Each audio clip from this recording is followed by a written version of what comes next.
Hello everyone, welcome to my YouTube channel Mahi Nursing Medical Classes. And so today is a discuss uterus. Uterus क्या होता है इसके बारे में हम प्रॉपरली डिस्कस करेंगे. तो आइए समझते हैं. Introduction. The parts of the female reproductive system and the most important baby growth and development and menstrual cycle. इसमें क्या होता है कि जो फीमेल रिप्रोडक्टिव सिस्टम होता है उसमें एक पार्ट होता है यूट्रस. वो वेरी इंपॉर्टेंट होता है जो कि बेबी ग्रोथ एंड डेवलपमेंट के लिए वर्क करे.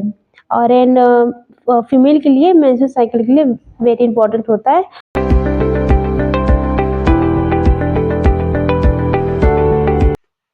Parts of the uterus.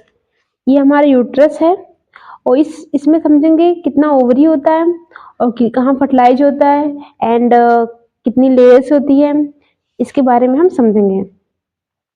तो हमारा यहाँ से लेके यहाँ तक ये फॉलोपियन ट्यूब होता है. यहाँ से लेके यहाँ तक ट्यूब होती है. इसका 4 पार्ट होते हैं. 1 2 3 4 पार्ट होते हैं. जिसको फर्स्ट पार्ट का नाम होता है इंट्रामुलर होता है, और सेकेंड स्थमस होता है, और थर्ड होता है एम्पुलम, और फोर्थ होता है इनफंडिबुलम. और जो एम्पुला पार्ट होता है यहाँ पे फर्टिलाइज होता है. यहाँ पे जो एग होता है वहाँ पे फर्टिलाइज होता है. और ओवरी 2 होती है. हमारी ओवरी 2 होती है. इसमें ओव्यूलेशन प्रॉपरली होता है. और फिर ये होता है बॉडी एंड यूट्रस.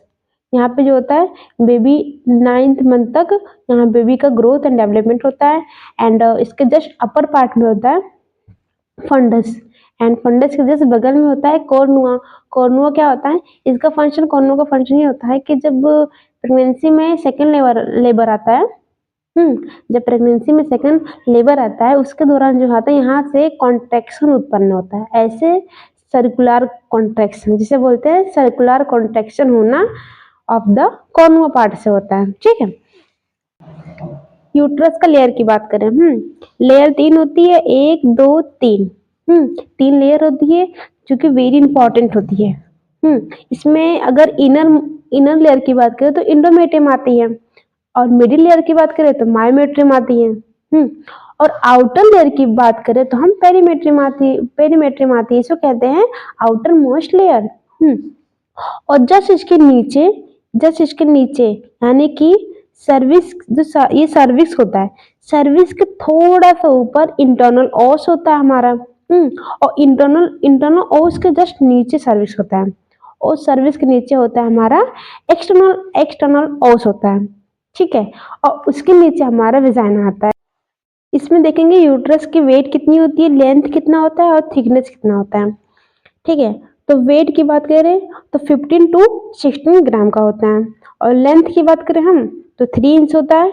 अगर सेंटीमीटर में बात करें तो 7.5 सेंटीमीटर होती है, और थिकनेस इसका 1 इंच का होता है, और सेंटीमीटर में 2.5 सेंटीमीटर का होता है. और यूट्रस का जो है वो 3 पार्ट होता है, वो मेन इंपॉर्टेंट होता है. Fundus, body and cervix. जो वो ये होता है ये फंडस का पार्ट, और यहाँ से लेके यहाँ तक बॉडी का पार्ट, और यहाँ से लेके सर्विक्स तक, ये 3 पार्ट वेरी इंपॉर्टेंट होता है.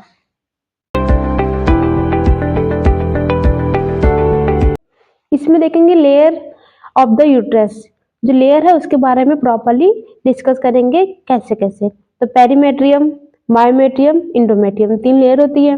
तो पेरीमेट्रियम को अदर नेम जो होता है मेसोमेट्रियम भी कहा जाता है, और ये आउटर लेयर होती है, सबसे आउटर लेयर होती है. और मायोमेट्रियम की लेयर जो होती है वो 3 लेयर होती है. इसमें 3 लेयर होती है. आउटर लेयर होती है, एक मिडिल लेयर होती है, और इनर लेयर होती है. ये 3 लेयर मायोमेट्रियम में देखा जाता है. तो जो आउटर लेयर होती है उसे हम लॉन्गिट्यूडिनल मसल्स लेयर कहते हैं. और जो मिडिल लेयर होती है उसे ऑब्लिक बोलते हैं मसल्स लेयर. और जो इनर लेयर होती है वो सर्कुलर मसल लेयर होती है. ठीक है. और इसमें इंडोमेट्रियम जो लेयर होती है वो इनर मोस्ट लेयर होती है. और इसमें 2 फेज चलता है, एक जोना फंक्शनालिस, एक जोना बेसालिस. जो फंक्शनालिस होती है इसमें क्या होता है, जो मेंस्ट्रुअल साइकिल आती है तो इंडोमेट्रियम जो होती है वो से डाउन होती है, मतलब टूट के गिरती है. और जो जोना बेसालिस होता है और जो बेसालिस होता है, इसका फंक्शन ये होता है कि जो लेयर टूट के गिरी होती है उसको रीजनरेट करना, मतलब दोबारा से बनाना। Thank you everyone, please like and subscribe my YouTube channel. Thank you.